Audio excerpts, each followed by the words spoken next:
رانجھا صاحب کئی سالوں سے ڈینگی سر اٹھاتا ہے، کیپٹل میں اتنی انٹینسٹی پہلی دفعہ آئی ہے، خوف ہے پہلی دفعہ. پہلے پنجاب میں آتا رہا لپیٹ میں، لیکن شہباز شریف ڈیڈ ویری ویل. اس کے جو بھی سکینڈلز تھے میٹرو، اورنج لائن اور دوسرے ایشوز پہ، لیکن ڈینگی کے اوپر بڑا افیکٹولی انہوں نے قابو پایا. اب کیا ہوا، کیسے نکلا ایک دم سے دوبارہ؟ میں اس سے پہلے آپ کے سوال کا بھی جواب دوں گا. ایک منسٹرز کی پرفارمنس سے ریلیٹڈ میں کامنٹ کرنا چاہتا ہوں. بڑا امپورٹنٹ ہے کہ دو ایشوز ہیں جب وہ یہ گیج کر رہے ہیں کہ کس نے کیا کیا، کس کی کیا پرفارمنس ہے. آپ نے سوال بھی کیا کہ پرفارمنس بیسڈ منسٹریز دینی چاہیے.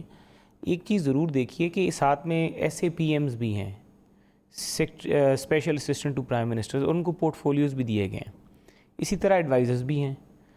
اب کئی ایسے ایس اے پی ایمز ہیں جو ڈول نیشنلز ہیں، جنہوں نے پاکستان کے ساتھ وفاداری کا حلف نہیں اٹھایا ہوا ہے، اور انہوں نے کابینہ کا حلف بھی نہیں اٹھایا ہوا، اور ان کے ساتھ نیشنل سیکیورٹی ریلیٹڈ چیزیں ان کے سامنے آتی ہیں کابینہ کے اجلاسوں میں، اور وہ they can not be privy to that because they are dual nationals and they are actually obedient not to Pakistani constitution.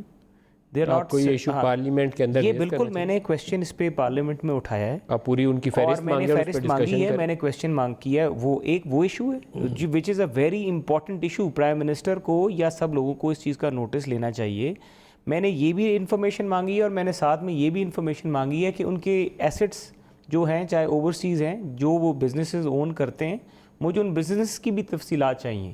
Because یہ ہو سکتا ہے کہ وہ اگر اوورسیز ان کی ساری انویسٹمنٹس ہیں، ان کی بزنس کمپنیز میں بھی دیکھیں کہ کون کون لوگ ان کے پارٹنرز ہیں. آپ ہاؤس کے اندر اس کی انفارمیشن مانگے، ہم یہاں اس پہ پروگرام کریں گے، لیکن ڈینگی پہ سوال پہ واپس آ جائیں. دوسرا ایک ایشو اسی سے ریلیٹڈ، کانفلکٹ آف انٹرسٹ.